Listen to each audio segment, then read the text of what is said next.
Development is the starting point, but patterns require leadership. When behavior moves from wiring to repetition and needs a reset. Today we'll talk about how to recognize that shift and how to lead with calm authority, clear boundaries, and steady hope.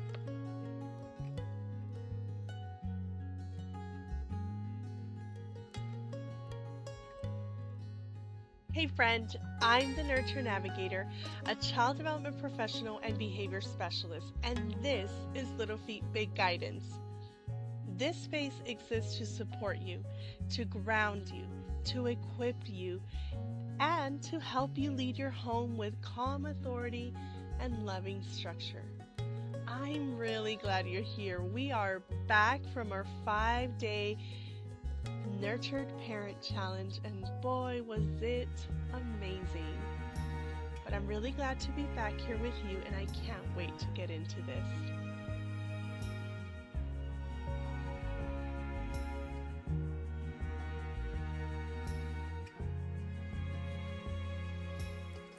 If your child has ever talked back and not just disagreed, but used that sharp tone that makes your shoulders tense, if you've ever seen the eye roll when you give directions or instructions, if you've repeated an instruction 3, 4, 5 times and felt yourself getting smaller each time they ignored you, if limits get pushed daily, almost like it's a sport. If your child tries to run the situation, negotiate everything, or escalate when they don't get their way, or if you've experienced the shock of hitting, whether towards you or a sibling, I want you to hear something steady and clear. You ready? You are not failing, but leadership may need to become clearer, and that is something you can step into calmly and confidently. Let's understand this deeper. When children show aggression or disrespect, it can feel deeply personal, right? It can feel like defiance, like rejection, like something has gone wrong. But most of the time, what you're seeing is developmental. Children are still wiring. Their brains are under construction. Impulse control doesn't fully come online for years. Emotional regulation is a skill that's built slowly through repetition and modeling. So instead of asking, "What's wrong with my child?" we ask, "What skill is still developing here? Is it frustration tolerance? Is it flexibility? Is it self-control under stress?" That shift from blame to development keeps you grounded, parents. Ellen G. White writes, "The parent who permits his child to manifest anger, stubbornness, and self-will is strengthening these evil traits in the character." That statement is not meant to condemn. It is meant to awaken responsibility.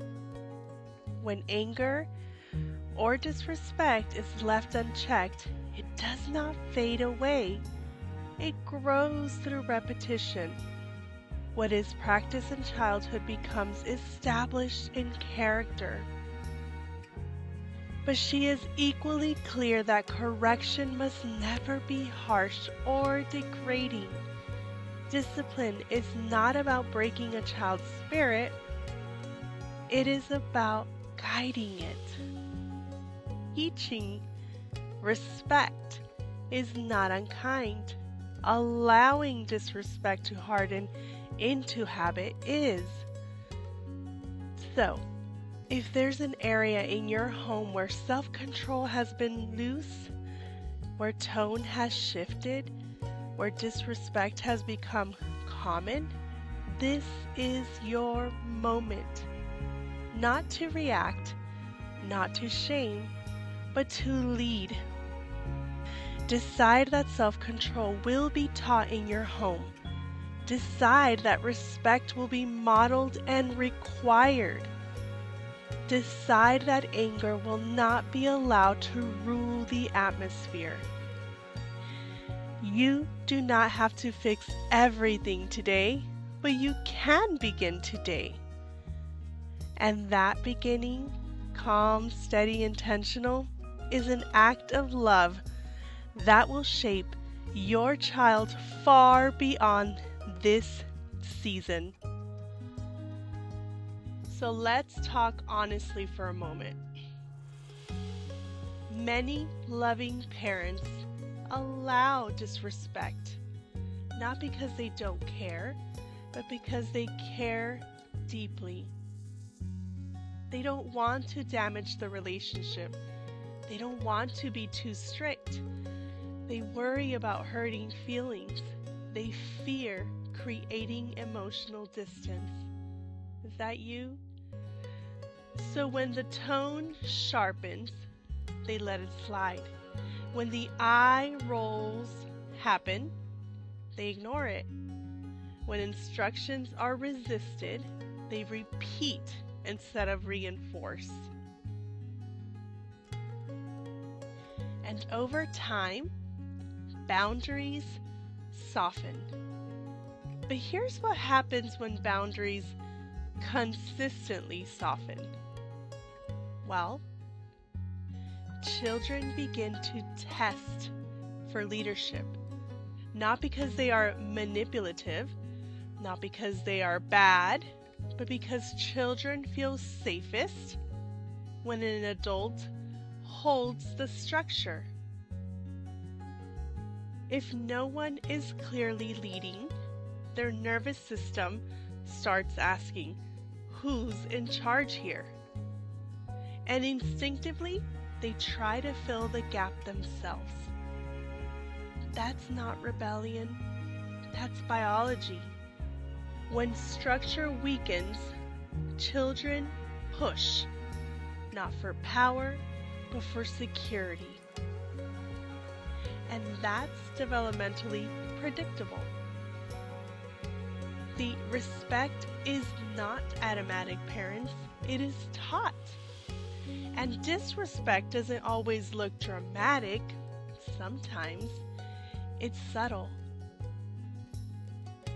It's the dismissive tone, the exaggerated sigh, the repeated refusal after you've already said no, the sarcasm, the argument that keeps escalating instead of resolving, or the physical boundary crossing, including hitting.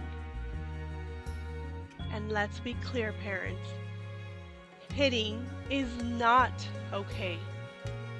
Teaching respect is not mean. And correcting disrespect is not harmful. Children need to learn that tone matters, that boundaries matter, that actions have limits. When you calmly say, that tone isn't respectful, try again, you're not shaming them, you're coaching them. You're teaching emotional intelligence. That is kindness with structure. Ooh. And this is very important. When boundaries have been loose and you begin tightening them, children often escalate temporarily. You may notice they argue more, test harder, resist longer, push emotionally in ways they didn't before. And at that moment, you want to give up. It feels discouraging. You want to throw in the towel and go back to before. But this doesn't mean you're doing it wrong. It means they're checking. Do you still mean it? Children feel safest when boundaries are consistent. If you waver during resistance, stand back, they learn that persistence equals power.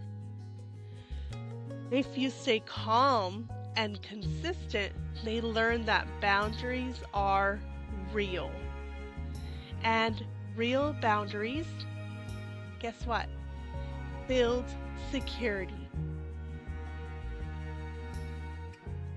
When we talk about taking leadership back, we're not talking about becoming stricter, louder, or more controlling. We are talking about becoming clearer and more consistent. Many parents already love deeply. What sometimes needs strengthening is structure, not emotion, but steadiness.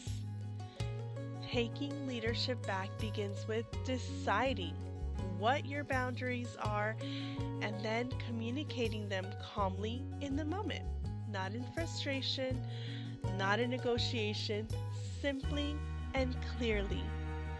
When something crosses the line, you state the boundary in a grounded tone and allow it to stand. There's no need to argue or over-explain.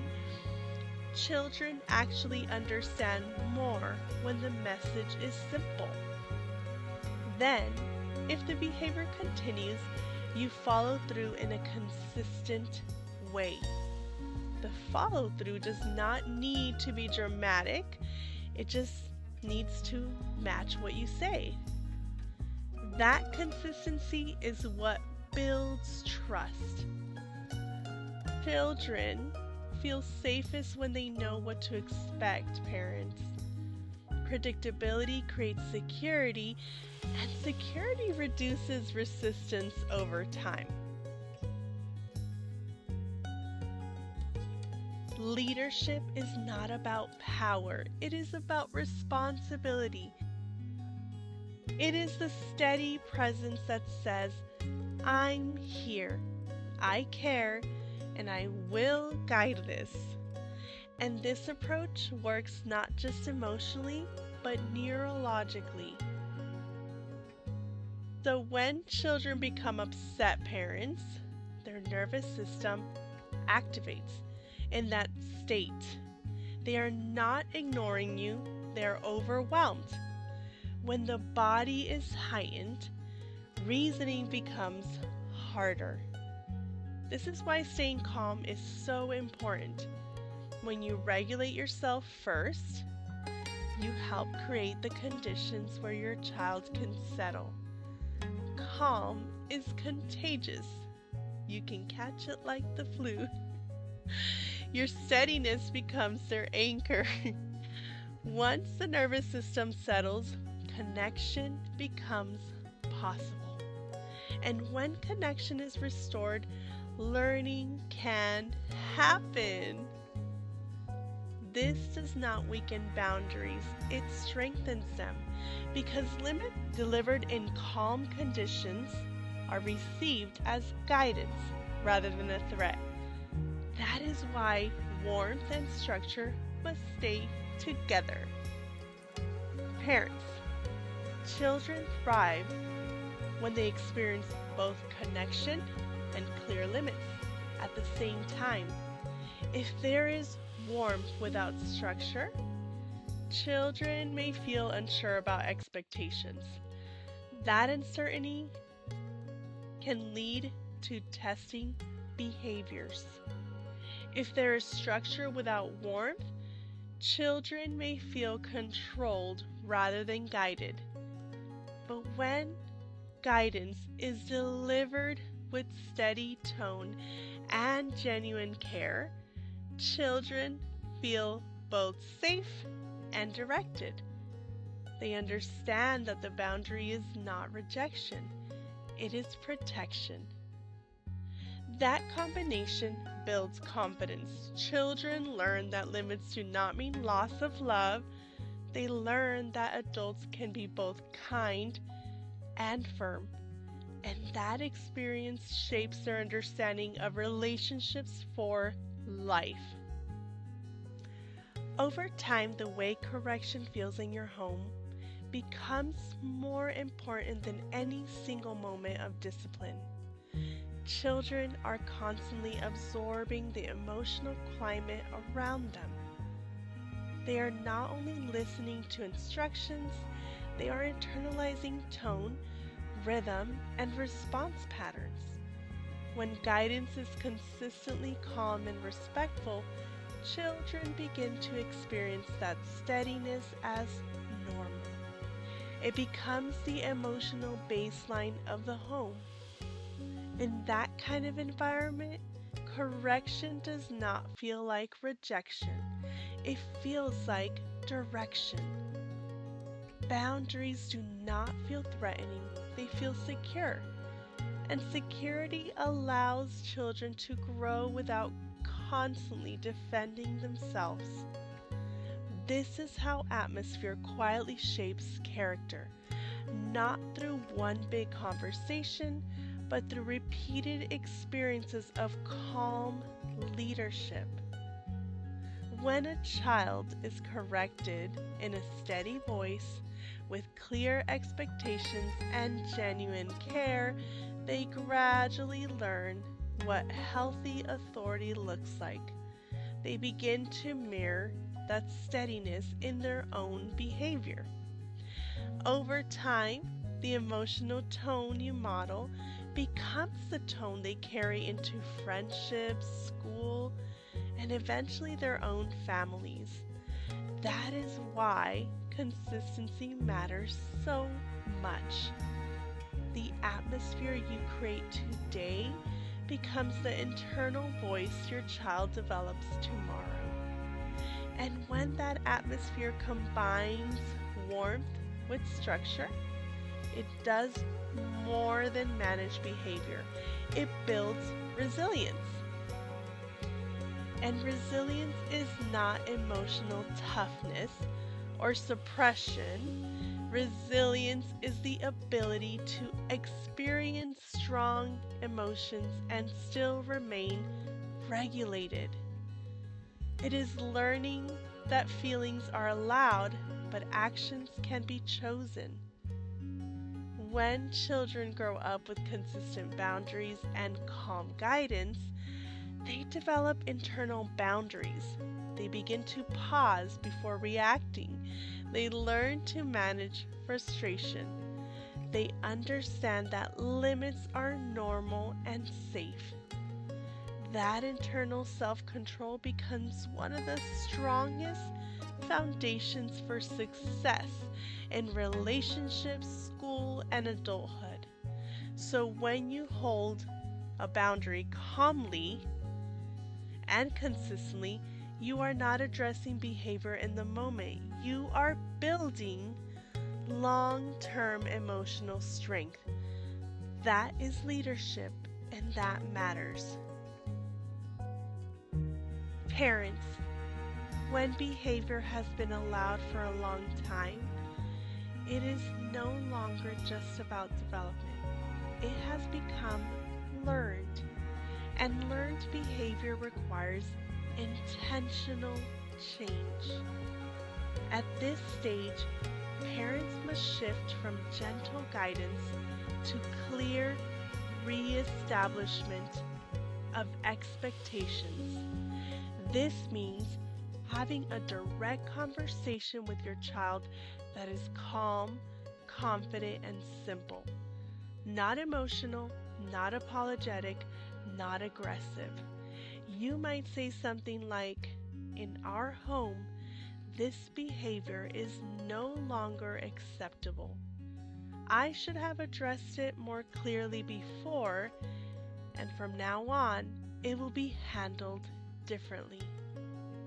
That sentence does something powerful. It communicates leadership, it communicates awareness, it communicates change. Children adjust when structure becomes unmistakable. This is not about blame, it is about responsibility. And sometimes responsibility includes acknowledging that a pattern was not corrected earlier. That honesty does not weaken authority, it strengthens it. Because children respect clarity more than inconsistency. After the reset, expectations need to be steady and non-negotiable. Not reactive, steady. The goal is not to win control. The goal is to reestablish healthy order so the child can function within safe limits. If behaviors have escalated significantly, if aggression is frequent, intense, or unsafe, that is also the moment to consider additional support. Consulting with a child behavior specialist, counselor, or pediatric professional is not a sign of failure. It is a sign of responsible leadership. Some patterns require more than home-level adjustment, and asking for help when needed is part of strong parenting. And we are here for you, cheering you on along the way, me and the whole parenting tribe. If you are realizing that something needs to change, that realization itself is a sign of growth. Children are adaptable. With clarity and consistency, new patterns can replace old ones. You do not need to be perfect to begin. You only need to move forward with steadiness. Leadership is not about never missing anything. It is about responding responsibly once you see it.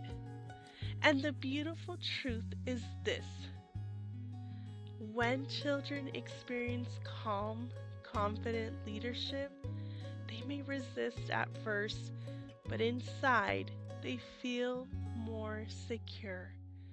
Security grows from structure. Structure delivered in love strengthens relationships.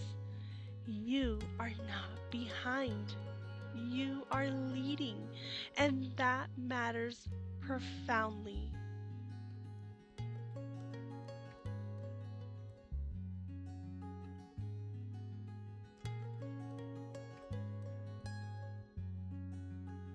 This week is not about being perfect. Hear me. It's about being aware. Your challenge is simple. Choose one behavior in your home that needs clear leadership. Just one. Not everything, not the whole house, just one. And when that behavior shows up, respond calmly and consistently. No over-explaining. No emotional speeches, no "I've had it" moments, just steady leadership. And here's the loving part: give yourself credit when you do it. Parenting growth is real growth. When you stay calm instead of reacting, that is strength. When you follow through instead of giving in, that is leadership. When you reset expectations without drama, that is maturity.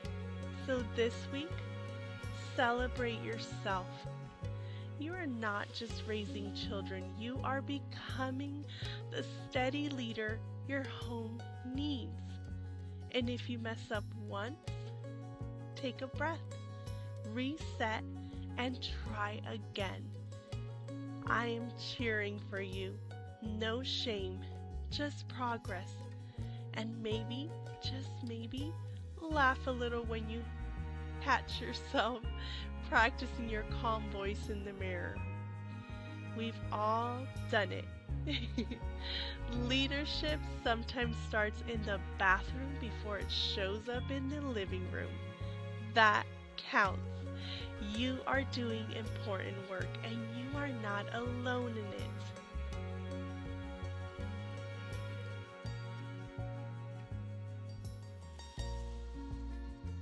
If this episode supported you, I'd love for you to join the Nurtured Parenting Tribe, where we continue building calm leadership together. Subscribe so you never miss an episode. If you participated in the free 5-day Nurtured Parent Challenge, thank you. That experience was powerful, and now we continue practicing daily leadership. Share this episode with another parent who needs encouragement, or leave a comment so this message can reach more families. Thank you for being here. Thank you for listening. And thank you for choosing leadership with love. Until next time, stay steady, stay connected, and keep nurturing those little feet with big guidance.